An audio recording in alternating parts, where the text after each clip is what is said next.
Defensa e Justiça perdeu em casa, até com polêmica de arbitragem, veio ao Brasil, chegou em Brasília, derrotou o Palmeiras e nos pênaltis ganhou a Recopa. Com isso, o campeão da Libertadores, campeão paulista, campeão da Copa do Brasil, perde nos pênaltis, no intervalo de apenas 3 dias, 2 oportunidades de erguer mais um par de taças. Antes de desenvolvermos o tema, eu quero lembrar que esse vídeo tem o patrocínio de OneFootball, o aplicativo que você pode baixar acessando o link que está aqui embaixo na descrição do vídeo. OneFootball que transmite os jogos do Campeonato Alemão e da Ligue 1, o Campeonato Francês, onde eu estou sempre nos finais de semana, principalmente comentando alguns dos jogos. Você faz o download ao final do vídeo e além dessas partidas que você pode acompanhar de graça e com imagens, você tem muitas estatísticas e informações, notícias dos campeonatos pelo mundo, dos jogadores, enfim.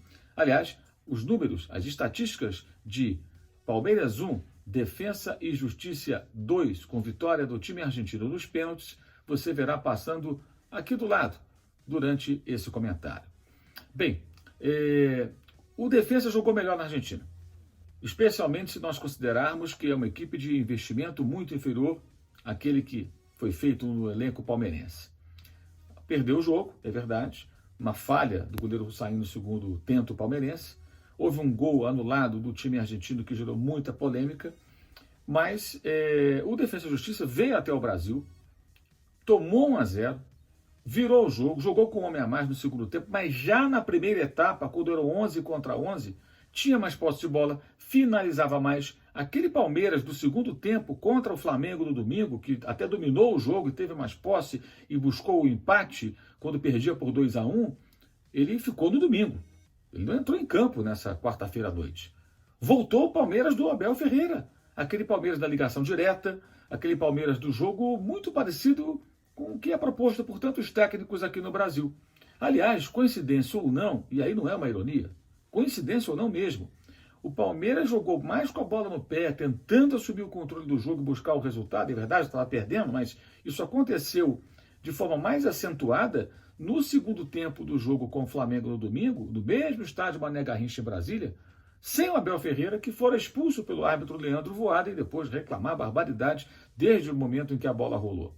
Então o que temos? Temos um cenário onde claramente o Palmeiras não conseguiu apresentar um bom futebol. Já falamos sobre o Grêmio em outro vídeo que você pode acessar clicando aqui em cima, tá? Que foi eliminado da Copa Libertadores pelo Independiente Del Valle. Tivemos uma noite no Brasil em que os 2 finalistas da Copa do Brasil foram inferiores a 2 equipes, uma do Equador e um outro pequeno clube dos arredores de Buenos Aires, times de investimento muito menor, né? Essas equipes foram melhores, mais organizadas, mais bem treinadas. Mas o Abel Ferreira, escutei muito isso, né, durante a transmissão do jogo, especialmente. Treinou pouco esse time titular. Amigo, está treinando desde o ano passado. Treinou pouco por opção, porque resolveu voltar a Portugal. O adversário não tem nada com isso, pelo amor de Deus. A diferença de elenco, de investimento é brutal. E o BKSS terminou o ano dirigindo o Racing. Eliminou o Flamengo da Libertadores ano passado com o Racing, mesmo vindo aos trancos e barrancos. E voltou o Defensa e Justiça no começo agora dessa temporada, quando o Hernan Crespo sai do Defensa e Justiça e vai para São Paulo. Aliás, o BKSS, em 2017, com essa equipe, eliminou o São Paulo na Sul-Americana no Morumbi, com o Racing eliminou o Flamengo da Libertadores do Maracanã, e agora, novamente com o Defensa e Justiça, supera e fica com o título da Recopa Sul-Americana, batendo o Palmeiras nos pênaltis em Brasília. Então, são 3 viagens ao Brasil, com 2 times diferentes, um time grande e tradicional, que é o Racing, 2 vezes com o modesto, mas emergente Defensa e Justiça, e o BKSS levou a melhor em todas elas. Impressionante. O Palmeiras fica sem a Recopa, o Palmeiras fica sem a Supercopa. Então, nem Recopa, nem Supercopa. Perdeu 2 oportunidades de ganhar troféus nesse período. E perdemos as 2 nos pênaltis. Jogando uma bela partida contra o Flamengo, uma partida fraca contra o Defensa e Justiça, como não jogou bem na Argentina. E isso tem que ser mais vezes discutido por todos nós. pela imprensa, pelos torcedores. Por que isso continua acontecendo? Por que o Grêmio, que tem um técnico desde 2016, que é o Renato, é amplamente superado pelo Independente Del Valle, que trocou de técnico? O técnico do Del Valle está no Internacional, rival do Grêmio. Por que o Crespo sai, entra o BKSS e o Defensa e Justiça é mais organizado, sabe mais o que fazer dentro de campo? Isso é treinamento, gente. Os técnicos atuando aqui no Brasil, sejam os brasileiros, sejam estrangeiros, como o Abel Ferreira, têm que ser questionados. O que está acontecendo? Há tanto tempo que a gente vê isso. É um negócio realmente que chama muita atenção e muitas vezes há passadas de pano que não colaboram em nada com o futebol praticado no país. O Palmeiras tem potencial, eu falo isso há muito tempo, para jogar muito mais do que joga. No domingo, elogiei o Palmeiras, elogiamos a atuação e a partida porque o Palmeiras jogou. E é impressionante que tem torcedor que fica zangado quando isso é falado. Gostam de ouvir aqueles que ficam defendendo. Gostam de ouvir aqueles que ficam defendendo qualquer jogo. Aqueles que torcem mais do que analisam futebol. Todos nós temos os nossos times, todos nós temos as nossas equipes de coração. É claro, qualquer um tem. Como diria João Saldanha, ninguém é filho de chocadeira. Se você se envolve com futebol, para jogar futebol, para fazer comentários, narrar, ser repórter, trabalhar com futebol, você tem uma origem, você se apaixonou por um clube em algum momento. Mas na hora do serviço, a gente tem que dividir as coisas.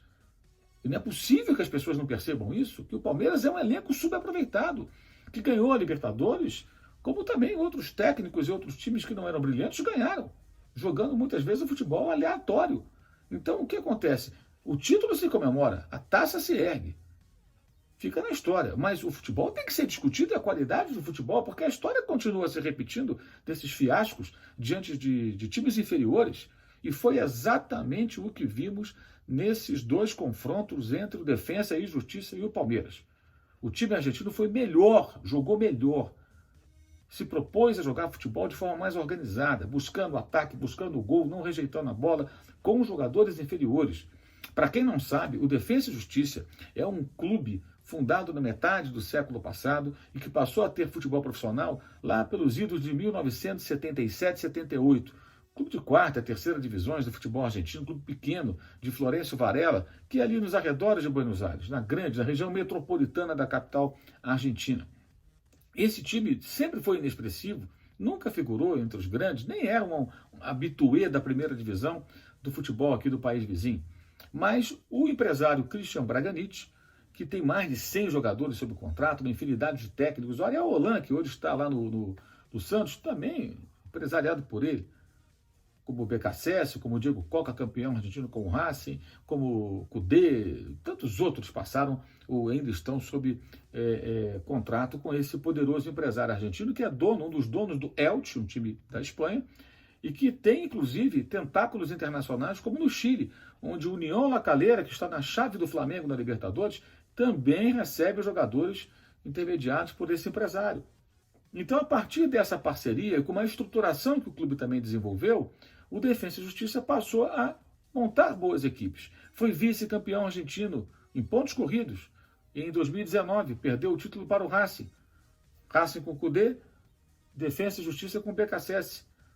Um time inferior, um elenco inferior, brigou até a penúltima rodada. Na penúltima rodada, o Racing conquistou o título, ficando com uma pontuação que não poderia mais ser alcançada pela equipe de Florencio Varela.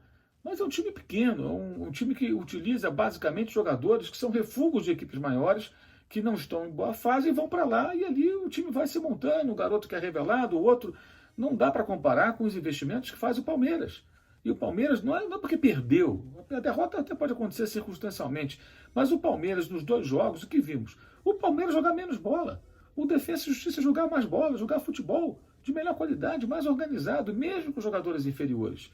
Então, a história desse jogo não pode ser resumida a uma disputa de penais, a uma expulsão, a um árbitro fraco. Aliás, polêmica também de arbitragem, o time argentino reivindica um pênalti não marcado, o VAR não foi consultado aqui, foi consultado ali, enfim. Então, não tem desculpa. Existem, sim, lições e conclusões que podem ser tiradas. E temos que continuar batendo nessa ferida. E o palmeirense, você que torce pelo Palmeiras, faça uma reflexão. Olhe para o campo. É isso que você quer ver? Ah, mas ganhamos a Libertadores. Então tá bom, você está satisfeito porque ganhou a Libertadores, não quer mais nada. Não está interessado em mais nada. não precisa jogar mais futebol, não precisa buscar mais nada. Isso basta. Olha, é pensar muito pequeno se contentar com tão pouco. Palmeiras fica sem Recopa, Palmeiras fica sem Supercopa.